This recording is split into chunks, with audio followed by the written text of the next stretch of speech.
Hoje teremos 2 relatos sobre lobisomem. Bora pro relato, galerinha!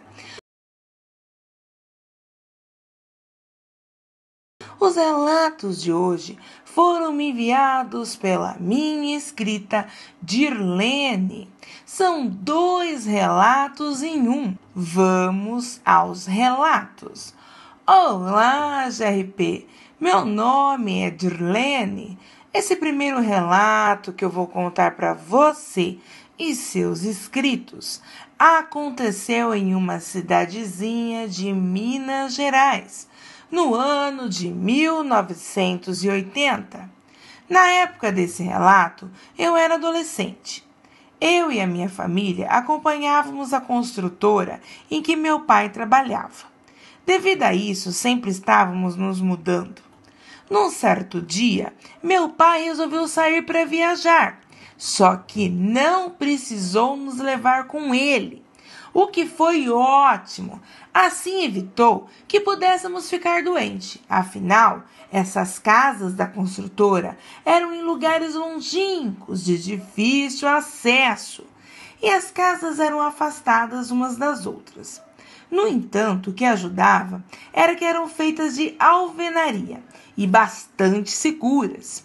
Havia uma separação de arames para cada casa.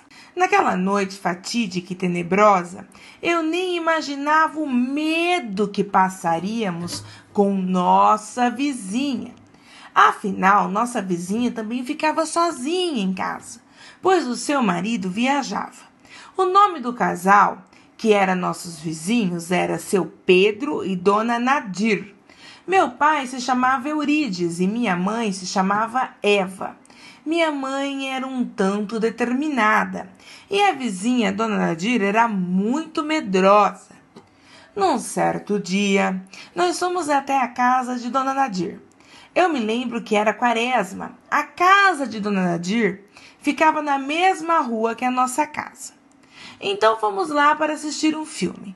E para ajudar no medo, o filme era de terror. Até aí tudo bem. Ao chegarmos lá, jantamos, depois assistimos o filme.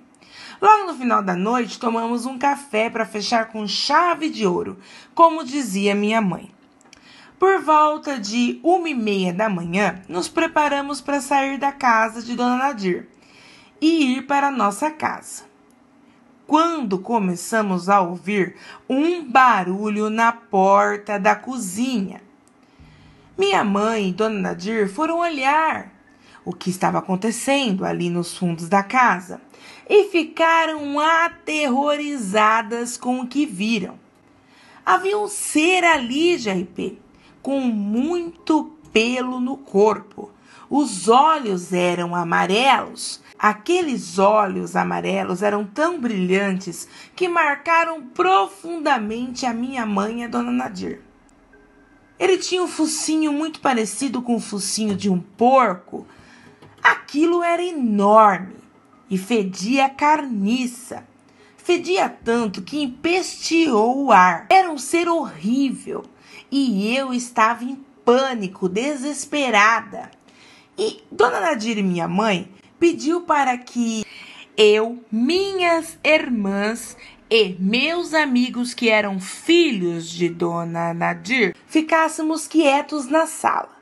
Apesar do medo que estávamos sentindo, ficamos ouvindo elas conversando bem baixinho.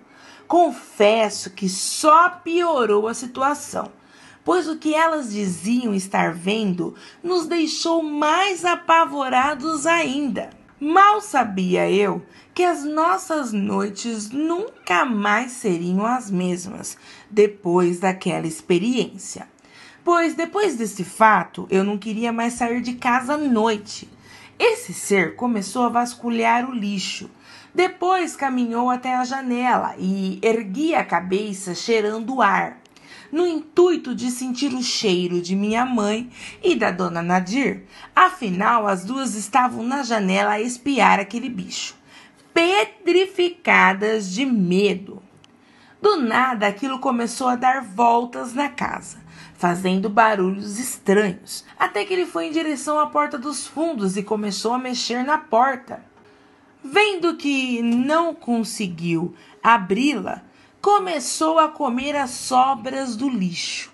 E foi aí que minha mãe, Dona Nadir, aproveitando que o bicho estava nos fundos entretido com a lata de lixo, pegou a gente, pediu para que nós ficássemos em silêncio. Abriram a porta cuidadosamente e mandaram a gente correr para minha casa. E a gente saiu correndo. Minha casa ficava do outro lado da rua. Tudo isso parecia um filme de terror que não ia acabar nunca. Chegamos em casa, entramos e elas foram para a janela novamente. E tudo ficou no total silêncio. Achamos que aquilo não tinha nos seguido. Só que nos enganamos, GRP. Esse silêncio não durou muito tempo. Não demorou muito, aquele ser dos infernos veio atrás da gente. Sei lá como, mas ele nos seguiu até a minha casa. Talvez pelo cheiro, eu não sei. E aquilo começou a correr em volta da casa, se esgueirando nas janelas, até que minha mãe, vendo que aquilo não iria desistir, abriu um pouquinho as frestas da janela e disse: "É sal que você precisa? Passe aqui amanhã, que eu lhe darei o sal." E por incrível que pareça, aquilo parou o ataque no mesmo instante e saiu correndo para o matagal. Respiramos aliviados. O pesadelo havia acabado, graças a Deus. Dona Nadir e seus filhos dormiram com a gente na nossa casa. Aquilo não voltou mais durante aquela noite. No dia seguinte, assim que amanheceu, lá pelas 9 horas da manhã, a Dona Nadir foi embora para a casa dela. Combinou com minha mãe de nunca comentar aquilo com ninguém, pois elas achavam que se comentassem para outras pessoas, elas a chamariam de loucas. Por volta do meio-dia, um homem se aproximou de nossa casa de RP, bateu palma e quando minha mãe saiu para fora, viu que era um andarilho. Esse andarilho disse para minha mãe: "A senhora me arrumaria um pouco de sal?" Minha mãe sentiu seu corpo gelar. Pediu para que o andarilho esperasse um pouco. Entrou novamente para dentro de casa, pegou o sal, saiu para fora de casa, entregou o sal para aquele andarilho e o mesmo disse obrigada e seguiu seu caminho indo embora. Minha mãe teve a certeza que aquele andarilho era o lobisomem que tinha nos atacado na noite passada. Bom, GRP, esse foi um dos relatos verídicos que aconteceram comigo e minha família e a família da nossa vizinha. Jamais eu vou esquecer daquele sufoco, pois essa experiência marcou profundamente a nossa vida. O segundo relato GRP aconteceu com o meu avô no ano de 1940. Segundo meu avô, ele se mudou para uma cidadezinha interiorana. Na época desse relato, meu avô tinha se casado com minha avó. E por serem um casal jovem, recém-casados, sem filhos e começando a vida conjugal, eles ganharam uma casa de taipa para morar e foram viver lá nessa casa. Fizeram amizade com os vizinhos mais próximos, que já estavam à espera do seu primeiro filho. A amizade entre meus avós e esse casal de vizinhos, que se chamavam Manuel e Teresa, se fortaleceu. E esses vizinhos convidaram os meus avós para serem padrinhos do seu filho que iria nascer. E meus avós aceitaram o convite de muito bom grado. Nessa união entre compadres, minha avó, a madrinha do bebê e a vizinha mãe do futuro bebê visitavam-se regularmente e uma ajudava a outra no que fosse preciso. Minha avó era parteira de RP e se disponibilizou a fazer o parto da vizinha. No dia do nascimento, lá foi minha avó para fazer o parto. Segundo meu avô contava, foi um parto muito difícil e meu avô sentia muito orgulho de minha avó, que lidou com as dificuldades do parto com total maestria. O filho da vizinha nasceu e os vizinhos, assim como prometeram, deram para meus avós batizarem o seu filho. O problema, GRP, é que naquela época a igreja mais próxima era na cidade, distante da onde eles estavam. E naquele tempo não tinha necessidade de pressa para se batizar o recém-nascido, diferente dos dias atuais. Mas por fim, batizaram a criança. Passados-se alguns meses após o nascimento do afilhado de minha avó e meu avô, minha avó também ganhou seu primeiro filho e teve o seu primeiro filho na quaresma. Naquela semana de quaresma, tudo corria normal e meu avô foi visitar o seu compadre Manuel. Chegando lá, por volta das 7 horas da noite, meu avô perguntou à vizinha: "Comadre, cadê o compadre Manuel?"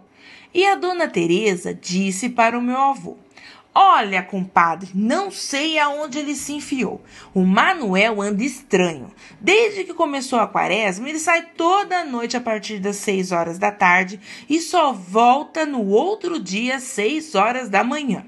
Eu fico preocupada, mas não posso sair atrás dele para ver o que ele anda aprontando. Afinal, tem uma criança pequena e sair com uma criança tão nova à noite é perigoso, pois ele pode pegar uma friagem." Meu avô achou aquilo estranho e ficou ali a esperar o seu compadre Manuel, até umas 11h30 da noite. Como seu compadre não aparecia, ele resolveu ir embora. Mas antes, esperou a comadre Teresa passar o café, já que a mesma pediu para que ele esperasse, pois o café já estava saindo. Meu avô disse que pensou: "Eu espero o café, tomo e quem sabe até lá o compadre Manuel não chega, para que assim possamos prosear um tiquinho." Enquanto isso, na casa do meu avô, minha avó começou a escutar uns barulhos estranhos. Parecia um uivo, mas não era um simples uivo de cachorro, era um uivo tenebroso. E na hora minha avó pensou: "Vixe Maria, quaresma, criança recém-nascida, sem batismo. Isso pode ser um lobisomem. Misericórdia, dizem que ele sente o cheiro do leite materno de longe." O desespero tomou conta de minha avó, que apesar de ser valente, temia pela vida do seu bebê recém-nascido. A casa de taipa dos meus avós era entreaberta, tinha os vãos com um certo espaço, por ser de bambu. Não quebrava fácil, e para fazê-la era usada uma cola feita de jornal e barro. A portinha era de madeira com troncos na frente bem grossos. E minha avó ficou ali atenta, tentando ver o que estaria fazendo aquele barulho aterrorizante. Meu avô, JRP, quando saía de casa, levava sempre com ele uma arma na cinta. E a minha avó ficava com o seu facão. Passado-se algum tempo, tudo se acalmou e aquele barulho estranho cessou. Minha avó pensava consigo mesma: "Senhor, o que uma mulher que acaba de dar à luz pode fazer contra essa fera perigosa? E se isso for mesmo um lobisomem? Estou perdida." Então o meu tio começou a chorar de fome e minha avó resolveu amamentá-lo. Pegou uma cadeira e encostou essa cadeira na taipa. Sentou e começou a amamentar o meu tio. E foi aí que algo sinistro aconteceu, GRP. Algo começou a puxar o vestido de minha avó pelas frestas que tinha entre as taipas. E minha avó tentou se levantar e se desvencilhar daquilo, apertando meu tio nos braços e puxando meu tio para assim protegê-lo. Com o meu tio nos braços, pegou o facão com uma de suas mãos e percebeu que aqueles dedos tenebrosos eram garras e com certeza queria pegar ela e o meu tio. Em meio a gritos de desespero de minha avó, meu avô conta que ele chegou a cavalo e avistou o lobisomem na porta da casa e começou a atirar naquele ser. Mas ele não conseguiu acertar nenhum tiro nele. Afinal, ele tinha que tomar o máximo de cuidado para não errar o tiro e acertar a minha avó lá dentro de casa com seu filho. O lobisomem se afastou da casa, mas não foi embora não, JP. O meu avô desceu do cavalo e pôde ver como aquele ser era enorme, peludo, com garras afiadíssimas e olhos amarelos. E quando meu avô engatilhou a arma para atirar, aquele ser, numa voz embargada, pronunciou algumas palavras com muita dificuldade. Parecia que aquele ser ia morrer engasgado, mas o meu avô disse que entendeu o que aquele ser pavoroso disse. Segundo meu avô, o bicho disse para ele: "Não atire em mim, sou eu, seu compadre." Mas meu avô não quis saber de conversa não, JP. Mandou bala no lobisomem e acertou o tiro em cheio. Depois disso, o lobisomem saiu correndo para o mato. Meu avô verificou se minha avó e seu filho estavam bem. E naquela noite, o lobisomem não voltou mais. No dia seguinte, o compadre do meu avô foi achado morto no meio do matagal. Segundo disseram, ele morrera com um tiro, mas ninguém nunca soube o que aconteceu com ele. Quem o matou ou por que o mataram? A não ser o meu avô, que sabia muito bem o que ocorrera com o seu compadre Manuel. Olha, JP, eu acredito nesse relato do meu avô. Já vi você postando outros relatos aonde o lobisomem consegue falar, mesmo que com muita dificuldade. E concordo com seu ponto de vista. Já vi você expondo em uma de suas lives sua opinião sobre esse assunto. Eu concordo com você. Você sempre diz que o lobisomem tem um lado humano. Podem não conseguir falar enquanto na forma de fera, da mesma maneira que falam como na forma humana. Mas você acredita que, desde que eles tenham plena consciência de sua transformação, é possível que eles consigam falar sim. Só que, como meu avô disse, com muita dificuldade. O meu avô jurava de pé junto que ouviu essas palavras saírem da boca daquele ser antes que ele lhe desse o tiro. E não se arrependia de ter matado esse ser tenebroso não, JP. Pois esse demônio poderia ter matado minha avó e meu tio. Ele sabia muito bem o que estava fazendo. Agiu maldosamente, sorrateiramente contra minha avó, que estava com um bebê recém-nascido sozinha e ainda por cima na dieta. Agradeço a você por contar os meus relatos, minha amiga JRP. Espero que você e seus inscritos gostem dos relatos. Eu sou fã do seu canal. Abraços da sua inscrita Dirlene. Bom, galera Rechetrevas, essa foi a nossa história de hoje. Sinistra, sinistrengue, sinistras. Agradeço a minha inscrita Dirlene, que muito gentilmente me enviou a sua história. A você, minha amiga querida, um Rechetreva beijos. Se você gostou, se inscreve no canal, deixe o seu like, me envie a sua história.